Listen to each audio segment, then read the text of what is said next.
Eu estava na faculdade, eu estudava de manhã e trabalhava à tarde. Tava na hora do intervalo e acho que foi a primeira vez que eu percebi que na cantina tinha uma televisão, tava todo mundo olhando para ela. Um avião tinha batido numa das torres do World Trade Center. Enquanto todo mundo estava ali olhando e eu comi uma esfirra de carne, um segundo avião veio e bateu na segunda torre ao vivo. Depois que a gente voltou do intervalo, ninguém conseguiu dar sequência à aula. À tarde, quando eu estava no trabalho, o rádio estava ligado e mais falava notícia do que tocava música. Eu acho que o trabalho não rendeu para ninguém naquele dia.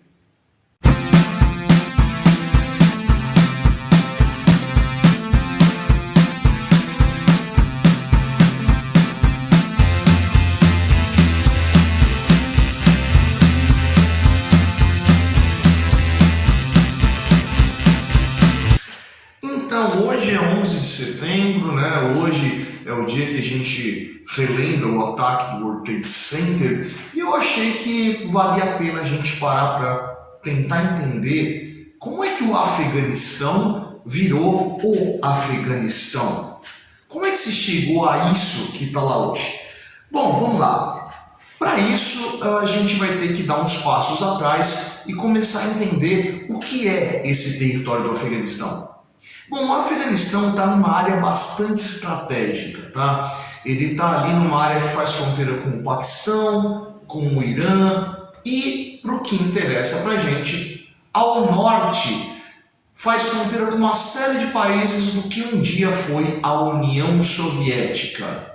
Bom, se a gente está falando de União Soviética, é lógico que a gente vai falar de Guerra Fria nessa aula. Mas é importante dar uma olhada ali para trás. O Afeganistão ele é um território que ele já foi disputado por uma série de impérios e sempre esses impérios acabaram perdendo o Afeganistão, né? Por causa da sua geografia, seu território montanhoso, muito espaço para poder se esconder, né? O Afeganistão ele sempre se marcou como um território muito resistente e que conseguiu se manter ali intacto, forma de dizer intacto, né? Mas independente dentro dessa série de invasões que acabou sofrendo.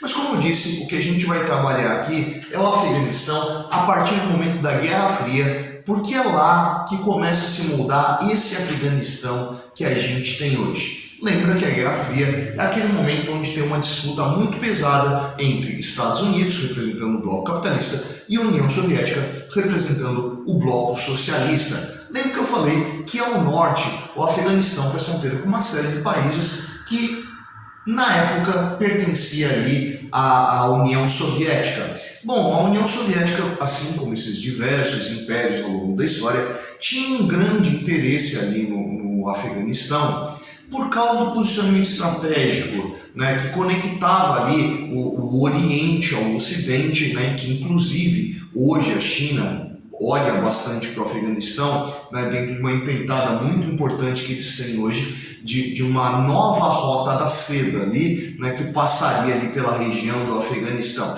Mas, enfim, o que interessa para a gente é o que vai começar a acontecer ali a partir do ano de 1978. O que acontece lá em 1978?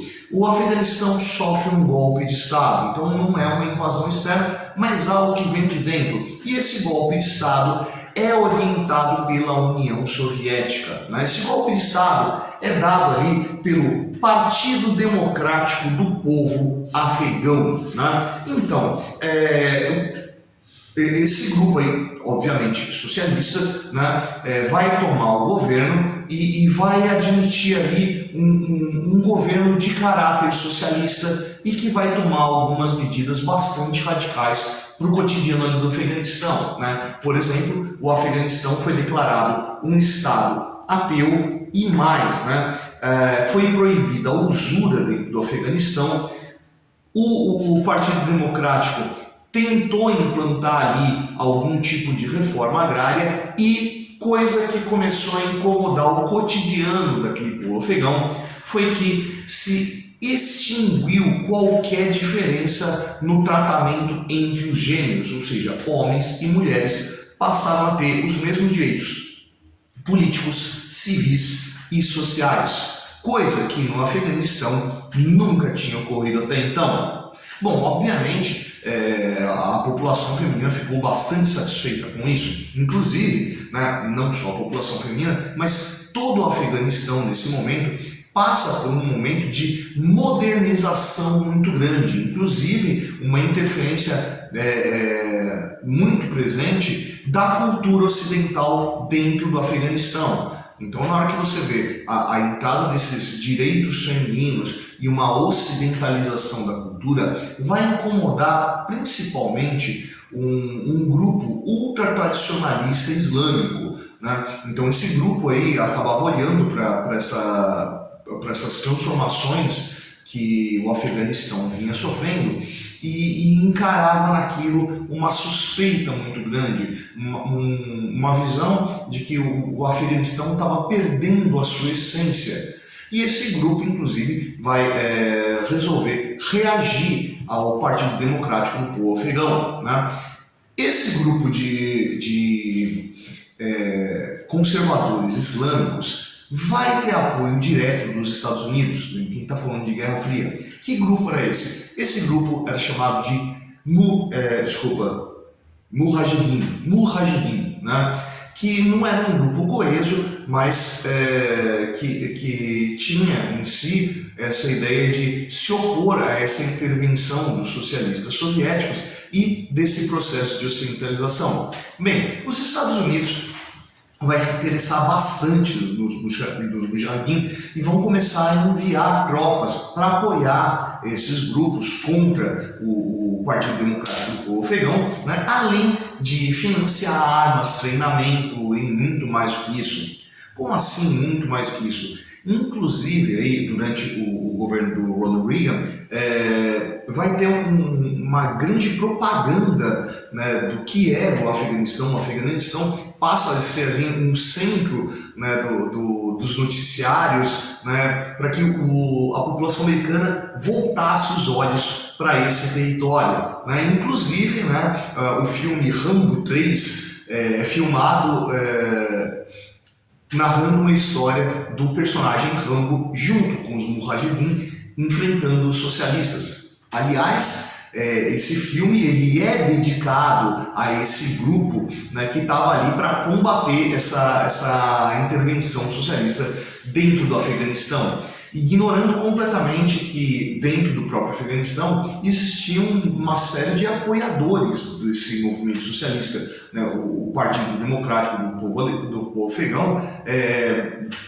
era assim consideravelmente popular, ainda mais pelas transformações que trouxe, que vai trazer ali uma condição social, principalmente para as camadas mais pobres, muito melhor do que era antes, né? Mas vai incomodar bastante esses grupos ultra-tradicionalistas, né? Bem, enfim, esse conflito entre os Mujahideen e o governo socialista vai durar até o ano de 1989, quando os Mujahideen finalmente conseguem derrubar o governo socialista, mas o Partido Democrático do Povo Afegão consegue sobreviver, ali, consegue ter uma existência dentro do Afeganistão até o ano de 1992, quando ele é finalmente extinto. Mas, né, desde ali de 1989, quando o Partido Comunista é retirado do poder, né, os Mujahideen vão conseguir perceber em si uma série de diferenças ideológicas entre eles, né?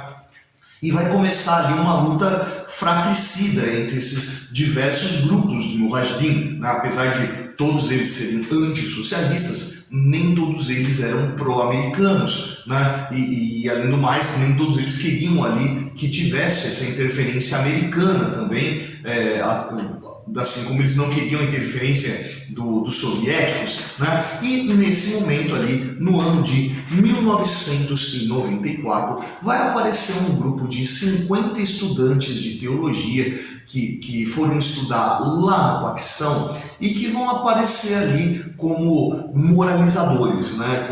Um grupo que vinha com uma proposta de acabar com toda essa ocidentalização e impor ali dentro do Afeganistão uma lei de Deus, né? Aliás, esse grupo de 50 estudantes vai ter o seu nome dado, né, a essa palavra estudante, que no idioma local se pronuncia Talibã. Sim, o Talibã ele nasceu desse grupo de estudantes de teologia islâmica, obviamente, né, e que vai se posicionar assim, ferozmente contra todo esse processo de ocidentalização. Ou seja, não queremos sequer os soviéticos aqui, tampouco queremos os americanos, mesmo, né, que o próprio Talibã tenha recebido ali treinamento americano, armamento, financiamento e tudo mais. Bom, num espaço muito curto de tempo, o Talibã deixou de ser apenas esse grupo de 50 estudantes e conseguiu ali conquistar um apoio popular muito grande dentre ali a população afegã, né, que bastante tradicionalista, né, começou a observar esse processo de ocidentalização ali com bastante ojeriza, né, e esse grupo, apoiado nessa força, nesse apoio popular, vai tomar assim, o seu primeiro ato drástico justamente no ano de 1994, quando eles aparecem. E que ato drástico foi esse? Eles foram até uma sede da ONU no Afeganistão, onde estava ali o ex-presidente ainda lá do PDPA, né, o último presidente socialista que tinha tido ali no Afeganistão. Eles invadiram essa sede da ONU, retiraram o último presidente de lá, levaram à praça pública, castraram ele em via pública e executaram o cara ali. Bom, isso aí deveria ter tomado conta dos noticiários, mas acabou tendo uma carinha de nota de rodapé. Afinal de contas, né, o mundo ainda estava vivendo ali o rescaldo da Guerra Fria, né? A União Soviética já tinha caído e uma imagem desse tipo aí parecia abrupta demais, que poderia estimular ali o aparecimento de grupos socialistas tentando tomar as dores ali do último presidente que sofreu uma morte tão drástica como essa aí. Bom, o Talibã, né, no entanto, ele vai continuar tendo apoio dos Estados Unidos e também do Paquistão, né, não só com armamentos, mas também com financiamento, né, e justamente porque eles conseguiam manter afastado essa ameaça desses grupos socialistas que sobreviviam ali. Mas, né, o Talibã, né, vai ter também um financiamento de uma figura bastante importante, que era um jovem de origem saudita, né, cuja família ali conseguiu acumular alguns milhões com a exploração do petróleo, chamado Osama Bin Laden. É esse cara mesmo. Então, o Osama Bin Laden, né, que vai participar ali do movimento Talibã, né, vai montar um grupo armado ali dentro, vai dar início a um novo grupelho chamado Al-Qaeda. Quer dizer, a Al-Qaeda, essa mesma aí que planejou os ataques do 11 de setembro, atacou as Torres Gêmeas, atacou o Pentágono, e o quarto avião que foi abatido, a gente não sabe ao certo qual era o alvo, né, mas aparentemente pelo caminho que estava tomando, ou seria o Capitólio ou seria a Casa Branca, né? Então, percebe aí quais foram os alvos, né? O Capitólio ou a Casa Branca, a representação da política americana altamente intervencionista, né? O Pentágono, centro militar americano, e o World Trade Center, símbolo da economia americana, né? E, consequentemente, de toda a sua ação, que acabava intervindo dentro das economias de outros países, tornando eles altamente explorados. Bom, assim que o Talibã promove os ataques às Torres Gêmeas e Pentágono e tudo mais, né, os ataques do 11 de setembro, o governo americano resolve promover uma retaliação e vai promover uma guerra contra o Afeganistão, tentando desbaratar não só a Al-Qaeda, mas também o Talibã. E não foi apenas ao Afeganistão, né?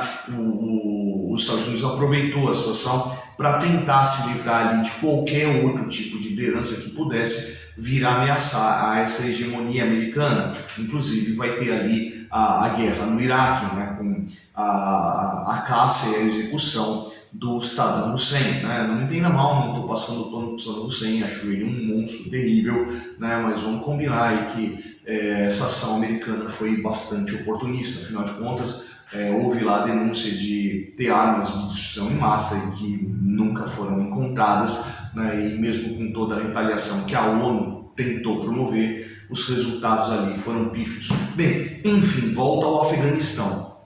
Então, desde ali, né, do 11 de setembro de 2001, né, o Afeganistão, né, viveu uma guerra, né, não só contra os americanos que estavam lá dentro, mas uma guerra civil, né, de grupos que se opunham, parte apoiando o Talibã, né, parte apoiando a presença das forças americanas, né, contra o Talibã, obviamente, né, e que vai levar a 20 anos de conflito num massacre social gigantesco dentro daquele país, né? E, bem, após aí esse longo período de ocupação americana, eis que os Estados Unidos chega no governo Trump. E vamos lembrar aí que o governo Trump, né, com aquele projeto isolacionista americano de America First e tudo mais, né, vai começar a olhar para o Afeganistão e falar, cara, o que a gente está fazendo, mandando tropas para lá,